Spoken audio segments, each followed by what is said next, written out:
할렐루야, 반갑습니다. 우리 안 목사님 나오셔서 감사합니다. 할렐루야. 예. 오늘은 오늘 제목은 여호와께 맡기라라는 제목으로 우리가 같이 볼 겁니다. 예. 이 말씀 너무 쉬운 말이지만 또 가장 어려운 말이기도 한 것 같아요. 여호와께 맡기라. 우리의 모든 행사를 맡기는, 오늘 잠언 16장에는 이 맡기라는 말을 3번 연속해서 계속해서 하십니다. 그 말씀을 보면서 우리의 삶을 한번 뒤돌아봤으면 좋겠어요. 우리는 왜 하나님께 맡기질 못할까? 그게 오늘 우리에게 주시는 말씀인 것 같아요. 그래서 말씀을 보면서 정말 우리가 맡기지 못했던 것들, 왜 못 맡기고 있는지, 그리고 어떻게 맡기는 것인지, 이것에 대해서 우리가 초점을 맞춰서 우리가 따라가면 진정한 맡김이 우리 삶 가운데서 일어나길 바랍니다. 우리 한번 먼저 본문을 같이 한번 읽겠습니다. 그렇죠. 오늘 계속해서 여호와께 맡기라, 맡기라, 맡기라. 여호와께서 다 해주신다, 인도해 주신다라고 말씀을 하셨어요. 우리 잠언서는 뭐라고 그랬어요? 하나님의 지혜예요. 그리고 우리가 이 땅에서 살아갈 때 정말 반면에 교사로 삼아도 될 그런 아주 주옥과 같은 말씀들이 아주 너무 표면적으로 직설적으로 우리에게 말씀을 해주시기 때문에 우리가 참 너무 좋은 것 같아요. 그래서 잠언서를 통해서 우리의 삶이 바뀌어지기를 원해서 우리가 계속해서 이 시리즈를 하고 있습니다. 그래요. 어떤 분이 이런 이야기를 하더라고요. 아이들, 그러니까 초등학교 정도까지의 삶과 어른들의 삶은 굉장히 다르다는 거예요. 아이들의 삶은 너무 행복하다는 거예요. 우리도 그런 시기를 다 보냈지만 알잖아요. 그 초등학교 때까지 우리가 정말 천진난만하게 아무런 걱정 없이 세상이 어떻게 돌아가는지 전혀 관심 없이 천진무구하게 놀았던 그 시절이 있었다라는 거예요. 근데 성인들은 그의 삶 가운데 그렇게 편안하지가 못하다는 거예요. 그런 행복을 찾아볼 수가 없다는 거예요. 동의하십니까? 여러분 동의하세요? 거의 다 잊어버렸죠? 그 편안함을? 그래요. 왜 그랬을까? 당연한 것 같아요. 어렸을 때는 부모에 대한 신뢰가 강했던 것 같아요. 그죠? 그리고 세상 물정도 몰랐기도 하지만 부모에 대한 신뢰가 굉장히 아주 강했었기에 모든 것을 부모님이 다 해결해 주셨어요. 그죠? 그렇기 때문에 우리는 정말 다른 생각 안 하고 편안하게 행복하게 그렇게 살 수 있었던 것 같다라는 것이죠. 그래요. 결국 여호와께 맡기라. 우리가 왜 못 맡기느냐? 사실은 하나님을 신뢰하지 못하기 때문에 그렇다는 것이죠. 그것은 어른들이 점점 불신의 세계로 들어가는 이유는 이걸 거예요. 저와 여러분들이 나름대로 마음의 계획을 가지고 생각을 하고 그리고 뭔가를 시도했는데 실패를 경험한 경우가 너무 많다라는 거예요.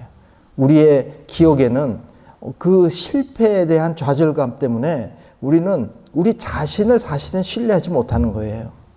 근데 그것에 하나님이 찾아오시고 주님이 찾아오셔서 우리에게 이제 맡기라라고 이야기를 하신다라는 거예요. 정말 온전한 맡김이 무엇인지, 왜 하나님은 우리에게 모든 행사를 맡겨라라고 자신 있게 이야기하시는지를 우리는 좀 더 생각을 해봐야 될 것 같아요. 만약에 진정하게 우리가 온전하게 정말 주님께 모든 것을 맡긴다면 우리의 삶은 지금보다 훨씬 더 뭐예요? 편안해질 거라는 거예요. 그리고 안정감을 찾으며 정말 이 땅에서의 삶을 살아가는데 조금 더 걱정 근심 없이 살아갈 수 있을 거라는 거예요. 우리가 지금까지 계속해서 성화에 대해서 이야기했잖아요. 주님의 성품을 닮아가는 것, 깊은 영성, 모든 것을 다 표현은 다르지만 하나의 공통점은 뭐냐면 이 땅을 살아가는데 하나님의 원형의 모습대로 살아가는 거잖아요. 하나님이 우리를 만드신 그 원래 목적대로 살아가는 것. 그것에 충실하다면 사실은 우리는 그렇게 많은 걱정 없을 수 있어요. 옛날에 사람들이 600세 막 700세 막 이렇게 살아갈 수 있었던 것은 아마 그런 것이 아닌가 하는 생각을 해봅니다. 그래요.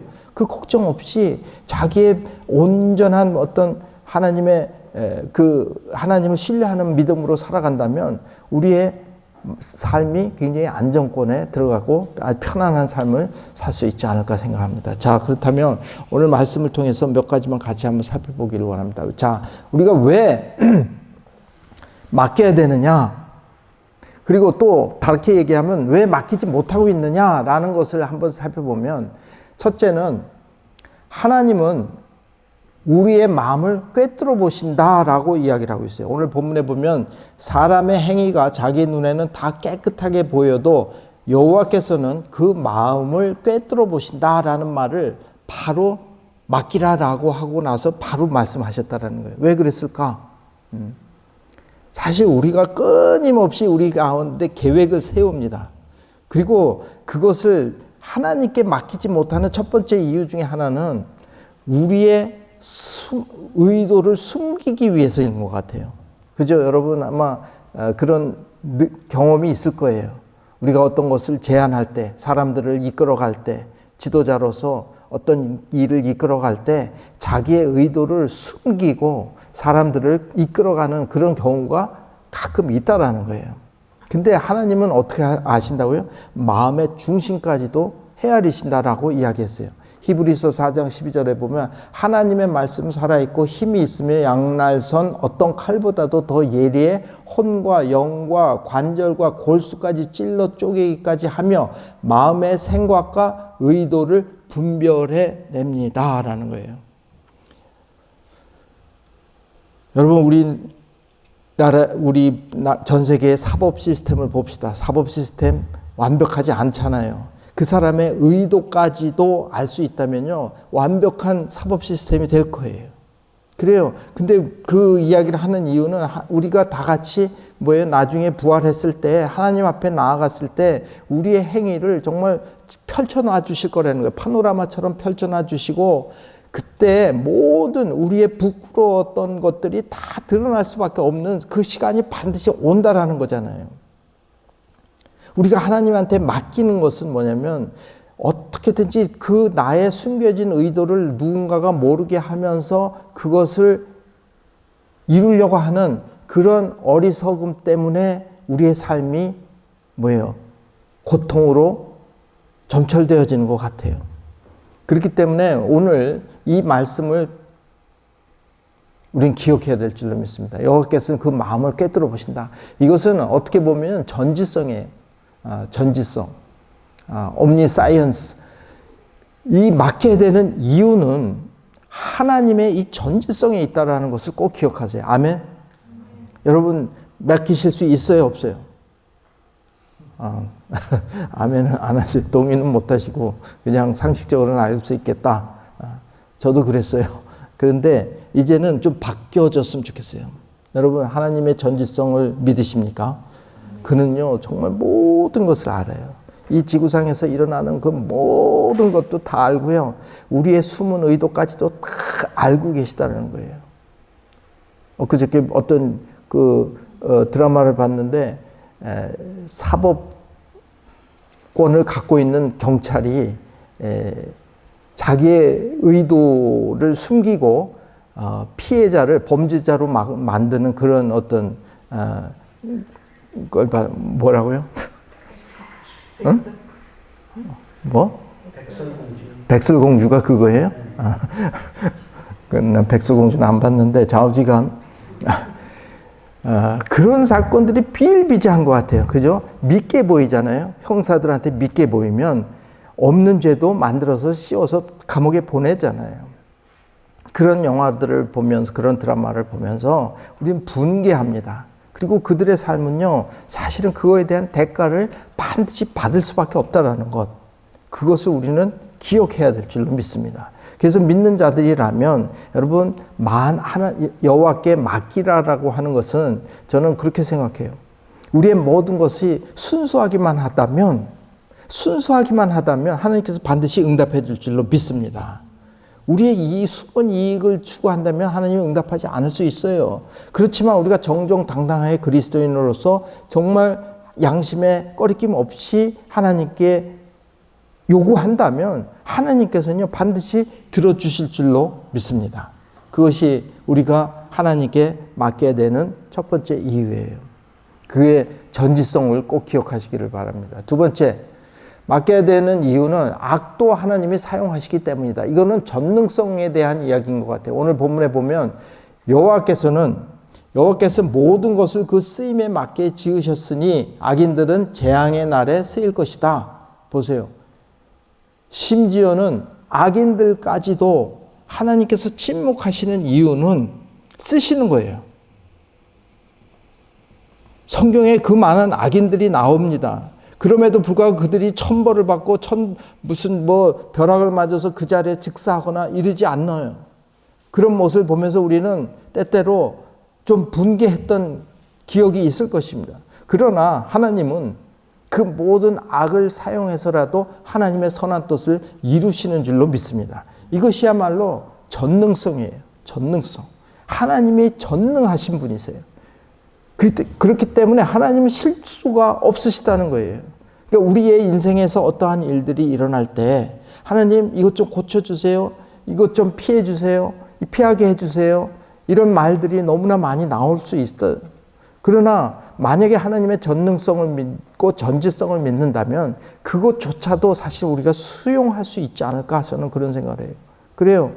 하나님의 맡기는 것, 하나님께 맡기라는 것은 그분의 전지성과 전능성을 믿고 의지하는 거예요. 어떤 책을 보니까 그렇게 되어 있더라고요. 신앙의 출발은 우리의 불신앙서부터 시작되었다. 그래요. 이 세상에 살면서 얼마나 불신적인 게 많습니까? 우리 어른들이 왜 행복하지 못한 삶을 삽니까? 우리의 실패의 기억뿐만 아니라 무엇이 어떻게 일어날지 모르기 때문에 하나님을 온전히 신뢰하지를 못하는 거 아니겠어요? 사람을 잘못 만나고 잘못되면 우리는 망한다라는 위기의식이 우리한테 있기 때문에 우리는 그러한 사회 속에 살기 때문에 우리는 웃음을 잃어버리기 시작했어요. 그래서 누구라도 나의 바운더리에 들어오면 무찌르려고 싸나워지는 것이 우리의 모습인 것 같아요. 그러나 하나님의 전지하심과 전능성을 우리가 전적으로 믿는다면 그것조차도 수용해야 될 줄로 믿습니다. 여러분 가운데 어려운 일이 일어납니까? 하나님께 의지하십시오. 하나님께서 반드시 정말 최선의 방법으로 해주실 줄로 믿습니다. 심지어 우리를 정말 데려가신다 하더라도 그것이 최선이라고 저는 생각해요. 정말 그런 믿음이 저와 여러분 가운데 있기를 주님의 이름으로 축원합니다. 마지막으로 하나만 더 보겠습니다. 맡겨야 되는 이유는 용서받고 악을 피할 수 있기 때문이다 라고 이야기를 하고 계세요. 사람이 어질고 진실하게 살면 죄를 용서받고 여호와를 경외하면 악을 피할 수 있다. 또 17절에 보면 우리가 정말 진실하게만 살면 하나님의 모든 것을 맡기고 우리가 정말 편안한 마음으로 하나님이 원하시는 삶을 살아낸다면 원수도 우리와 친구가 되려고 한다라고 말씀하고 계세요. 그래요. 원수가 우리의 친구가 된다면 우리는 정말 걱정할 게 없지 않습니까? 원수가 우리에게 미안하다, 잘못했다, 그러면서 우리에게 올 수 있다라는 이 사실을 우리는 믿어야 될 줄로 믿습니다. 이게 하나님에 대한 신뢰예요. 그렇기 때문에 우리는 이제 우리의 모든 행사를 주님께 맡겨야 될 줄로 믿습니다. 여러분 오늘은 정말 한번 기도하는 시간을 드리기 원합니다. 우리의 모든 걱정과 근심 또 이런 것들을 하나님의 전지하심과 전능성에 한번 맡겨보는 그런 시간이 됐으면 좋겠어요.